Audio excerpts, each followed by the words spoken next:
All right, let's do this. I've been putting this off for like the longest time, and now I have to get this done. So right now I'm in Colombia, Bogota.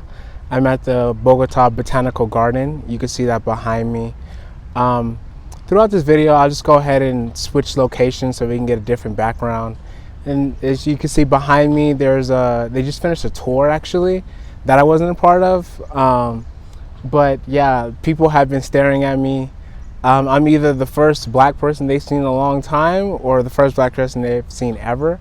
So that was interesting. I actually had an interesting conversation with a local.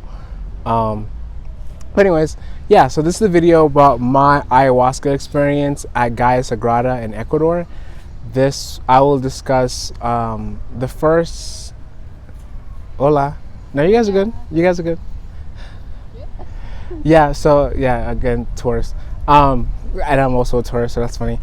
But yeah, so I'll be discussing my first ayahuasca and my second ayahuasca ceremonies because they kind of go hand in hand. And then in another video, I'll discuss the San Pedro. And then yeah, we'll just go from there. So first, ayahuasca comes from the vines in the Amazon rainforest. It's a medicine that the indigenous people use to cure a lot of mental and physical illnesses. I traveled from the United States to Ecuador to participate in a retreat at Sagrada.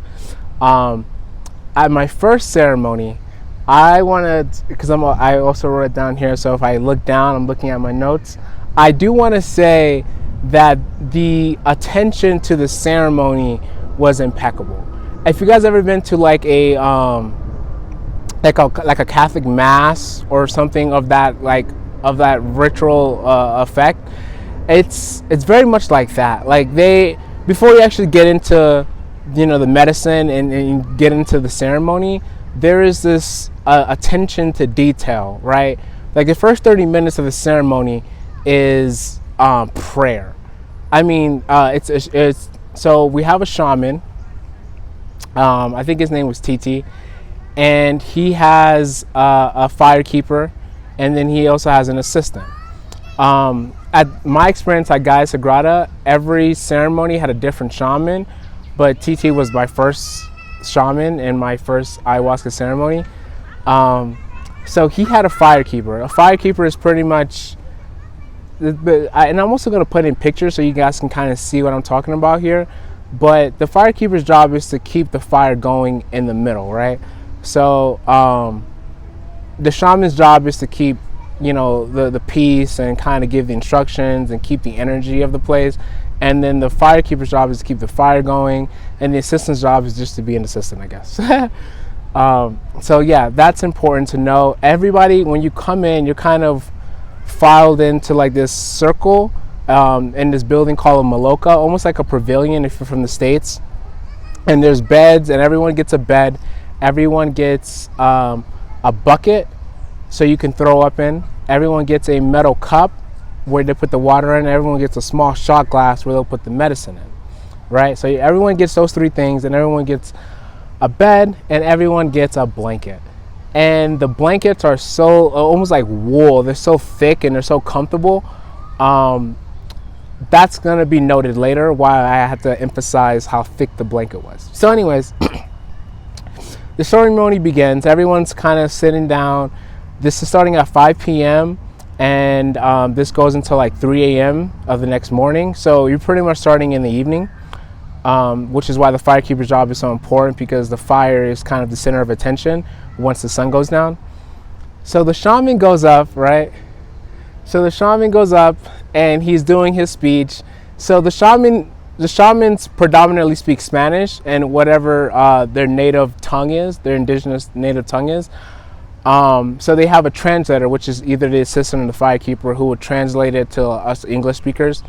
So he does like 30 minutes of prayer. I mean, this is like he's praying to the north, the south, the east, the west. He's praying to his ancestors. He's praying to my ancestors. He's praying to everyone's ancestors. He's praying to the gods. He's praying to the spirits.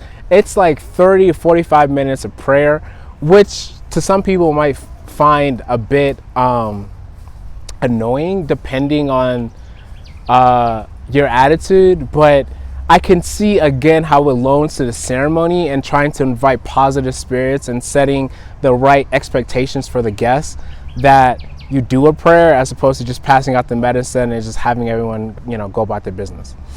Another thing is that they had us, what else is here? They had us snort the liquid tobacco. So the liquid tobacco is just like that. It's just liquid tobacco that you put it into, they put into like a little vial, and then you put like a teaspoon into your palm, you snort it up your nose. That's supposed to help clear your brain and your body. So when the ayahuasca medicine comes in, it has there's less blockage, right? So think of it as a cleansing. They passed around a vial of tobacco, liquid tobacco, very early on after the prayer. And then after that, we get into the ceremony. After that, we get into the first cup of ayahuasca. So it's like, again, the little small plastic cup, little shot glass. Everyone gets at least one. And the shaman points it at the fire, a kind of, a tribute to the spirits. And then the shaman watches you drink the entire thing before he gives you a blessing, right? It's very important that you finish the entire shot glass before he moves on to the next person. So everybody went through, everyone got one cup, and a lot of us were first timers, so we didn't really go up for a second one. For the second cup, you have to get up from your seat, walk in the way of creation. So that's like think clockwise, and you have to walk up to the shaman to get a second or third cup. But for the first cup, the shaman is going around to everyone. So with that said, we're in it.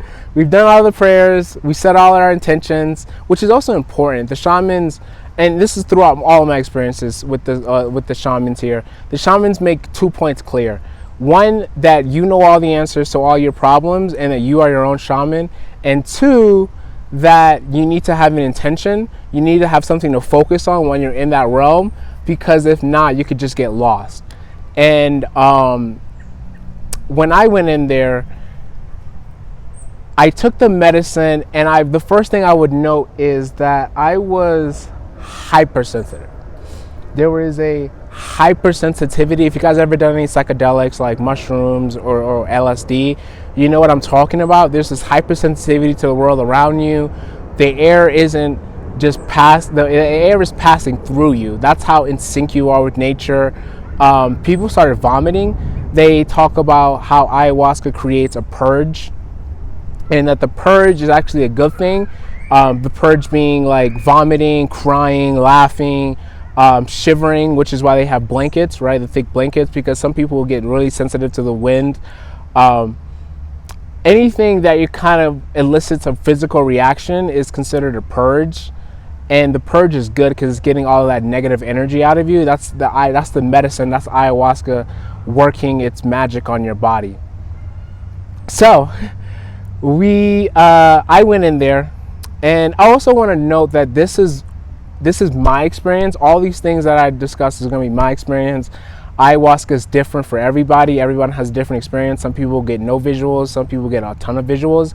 For this first ceremony, I got no visuals. So what that means is when I went into that realm, right, to the spirit realm, I was traveling through space, like intergalactic space. I was getting ready for blast off, and then I saw this white light at the end of my path, right? So I'm like, okay, this is it. Like, I'm about to go meet God, this, that, and the other.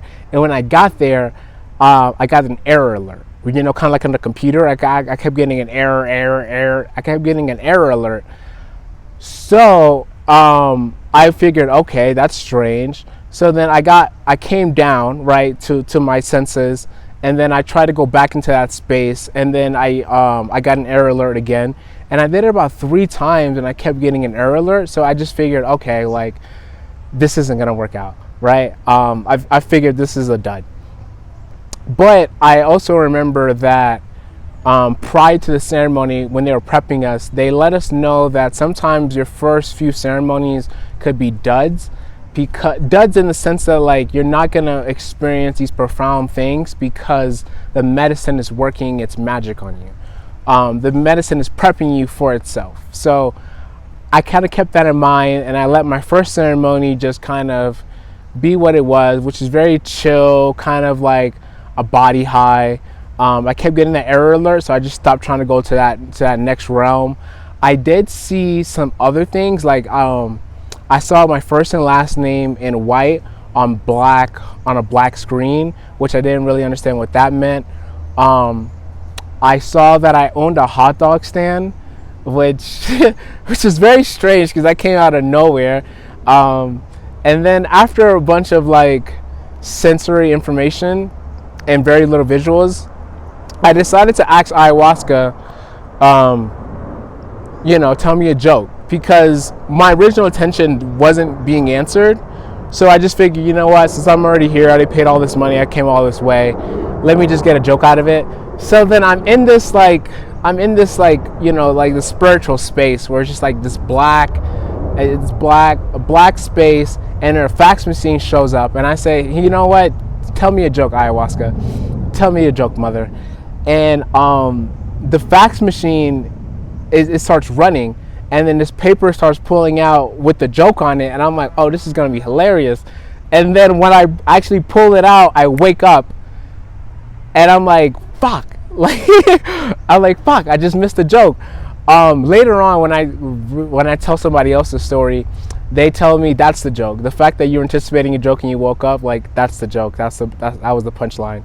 And I thought that was pretty humorous. So all in all, my first ceremony was very much mellow, not too crazy. There was a lot of vomiting from the people around me. I thought I was immune to purging, like vomiting, for a little bit, because this went from like 5 p.m. to 3 a.m. and I got no vomit at all. And until like the ending of the ceremony, because they do an opening prayer and they do a closing prayer.